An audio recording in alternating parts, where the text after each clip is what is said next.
ആക്ഷനും കട്ടിനും ഇടയിലുള്ള നടനമാണ് സിനിമയെങ്കിൽ ആക്ഷൻ മാത്രമാണ് തമിഴ്നാട് രാഷ്ട്രീയം.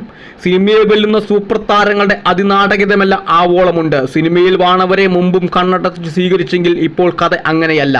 എന്നിട്ടും സെന്റ് ജോർജ് കോട്ടയിലെ മുഖ്യമന്ത്രി കസാര ലക്ഷ്യമിട്ട് വിജയ് എന്ന സൂപ്പർ താരം ആൾക്കൂട്ടമൊരുക്കി തമിഴ്നാട്ടിൽ അവതരിച്ചു. നിയമസഭാ തെരഞ്ഞെടുപ്പിന് 3 മാസങ്ങൾ ശേഷിക്കെ കാണാൻ പോകുന്ന സിനിമ തോൽക്കുന്ന കളിയാണ്. ഇതിനിടെയാണ് സിനിമകളും രാഷ്ട്രീയ വിവാദങ്ങളൊപ്പം ചേരുന്നത്. സൂപ്പർ താര പദവിയിലെത്തിയ കാലം മുതൽ തന്റെ രാഷ്ട്രീയവും കാഴ്ചപ്പാടും സിനിമയിലൂടെ തൊടുത്തുവിട്ടിരുന്നു വിജയ്. ഭരണത്തിലെത്തിയവരുമായുള്ള കലഹവും പതിവായിരുന്നു. 2013 തലേവ ടൈം ടു ലീഡ് എന്ന സിനിമയുടെ പേരിൽ ഉടക്കിയത് അന്നത്തെ മുഖ്യമന്ത്രി ജയലളിതയായിരുന്നു. വിജയെ കാണാൻ പോലും തലേവി തയ്യാറായില്ല. 2017 മെർസൽ കേന്ദ്രത്തെ വിമർശിച്ചോടെ വിജയുടെ വീട്ടിൽ ആദായ നികുതി ഉദ്യോഗസ്ഥരെത്തി. ജനങ്ങൾക്കു സർക്കാർ നൽകുന്ന സൗജന്യത്തെ കടുത്ത ഭാഷയിൽ 2018 സർക്കാർ വിമർശിച്ചതും വിവാദമായി. ഇപ്പോഴിതാ പുതിയ ചിത്രം ജനനായകൻ സുപ്രീം കോടതിയുടെ കനിവ് കാത്തിരിക്കുന്നു. തമിഴക രാഷ്ട്രീയം ഇളക്കിമറിച്ചാണ് തമിഴക വെട്രിക്കഴകം വന്നത്. വിജയ്ക്ക് മുന്നിൽ ഇറമ്പുന്ന ആൾക്കൂട്ടം രാഷ്ട്രീയ നേതൃത്വത്തിന്റെ നെഞ്ചിടിപ്പ് കൂട്ടി. ആദ്യം ആരാധക വൃന്ദമെന്ന് പുച്ഛിക്കാൻ ശ്രമിച്ചെങ്കിലും ആൾക്കൂട്ടം ആളിക്കത്തി. പക്ഷേ സെപ്റ്റംബറിലുണ്ടായ കാറൂർ ദുരന്തം TVKയെ കീഴ്മേൽ മറച്ചു. ഈ അവസരം മറ്റു പാർട്ടികൾ നന്നായി ഉപയോഗിച്ച് സർക്കാർ തലത്തിൽ അന്വേഷണം മുറുകി. കോടതികളും ഇടപെട്ടു. CBI വന്നതോടെ കാര്യങ്ങൾ കൈവിട്ടുപോയി. ഇതേവരെ കേന്ദ്ര സർക്കാരിനെതിരെ ആഞ്ഞടിച്ച വിജയ് മൗനത്തിലായി. പ്രത്യയശാസ്ത്ര ശത്രുവായി വിജയ് പ്രഖ്യാപിച്ചത് BJP ആണെങ്കിൽ സഖ്യരൂപത്തിനായി സമ്മർദ്ദം മുറുക്കി. ഇതിനിടെയാണ് ജനനായകൻ എന്ന സിനിമ വന്നുപെട്ടത്. സർക്കാരോട് പറയാനുള്ളത് തീപാർന്ന ഡയലോഗുകളാക്കി സിനിമയിൽ ചേർക്കുന്ന വിജയ് അവസാന സിനിമയെന്നും ഇത് ഉറപ്പാക്കിയെന്നാണ് സൂചനകൾ. സെൻസർ ബോർഡിലെ ഒരംഗം സിനിമയ്ക്കെതിരെ പരാതി നൽകുന്ന സാഹചര്യമുണ്ടായി. ഇതിനിടെയാണ് കാടൂർ കേസും ആദായ നികുതി കേസും വേഗത്തിലാക്കി.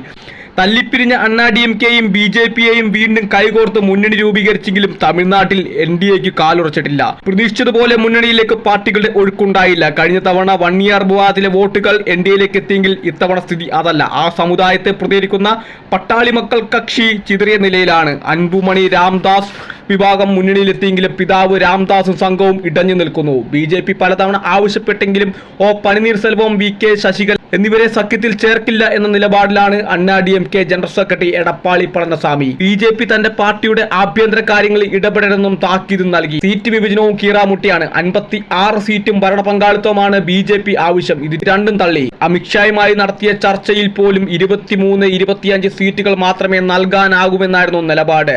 വിജയുടെ TVK NDAയിലെത്തിക്കാനുള്ള അണിയറ നീക്കങ്ങളും സജീവം. സമ്മർദ്ദത്തിന് വഴങ്ങി NDAയിലേക്ക് TVK എത്തുകയും പുറത്തുനിന്ന് പിന്തുണയ്ക്കുകയും ചെയ്താൽ വഴിത്തിരിവാകും. TVK എന്ന പാർട്ടിയുടെ പ്രത്യയശാസ്ത്രം പക്ഷേ അടിയറ വെക്കേണ്ടി വരും. രാഷ്ട്രീയം വേണ്ടെന്ന് വെക്കാനോ മത്സരിക്കാനില്ലെന്നോ വിജയ് തീരുമാനിച്ചാൽ അത്ഭുതപ്പെടാനൊന്നുമില്ല. ശക്തമായ കേഡർ സംവിധാനവും MK സ്റ്റാലിനും ഉദയനിധി സ്റ്റാലിനും കനിമൊഴിയും എന്നിവരുടെ നേതൃത്വമാണ് DMKയുടെ കരുത്ത്. തെരഞ്ഞെടുപ്പ് ലക്ഷ്യമിട്ട് ഒട്ടേറെ ഗ്രഹപാഠങ്ങൾ പാർട്ടി നടത്തുന്നുണ്ട്. ഇന്ത്യൻ പൊളിറ്റിക്കൽ ഡെമോക്രസി സ്ട്രാറ്റജീസ് നടത്തിയ സർവേയിൽ DMK തന്നെ വീണ്ടും അധികാരത്തിൽ വരുമെന്നും MK സ്റ്റാലിൻ മുഖ്യമന്ത്രിയാവുമെന്നാണ് പ്രവചനം. പക്ഷേ TVK നേതാവും നടനുമായ വിജയ് നടത്തിയിട്ടുള്ള കുതിച്ചുചാട്ടത്തെക്കുറിച്ചുമുള്ള സൂചനയാണ് മറ്റുള്ളവരെ ഞെട്ടിച്ചത്.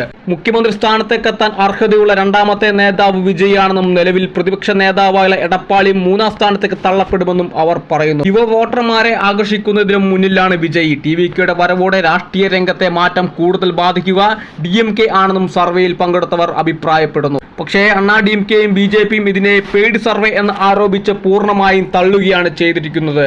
വനിതകൾ അടക്കമുള്ളവർക്കായി നടപ്പാക്കിയ ക്ഷേമ പ്രവർത്തനങ്ങളുടെ കരുത്ത്, ഇതിനു പുറമെ സൂപ്പർ താരം രജനീകാന്തിന്റെ പിന്തുണ, രജനിക്കും വിജയ്ക്കും ഇടയിലുള്ള ശീതയുദ്ധമാണ് DMKക്ക് തുണയാകുന്നത്. DMK സീറ്റിൽ രാജ്യസഭയിലെത്തിയ മക്കൾ നീതി മയ്യം നേതാവ് കമലഹാസനും ഇത്തവണ താരപ്രചാരകനാകും.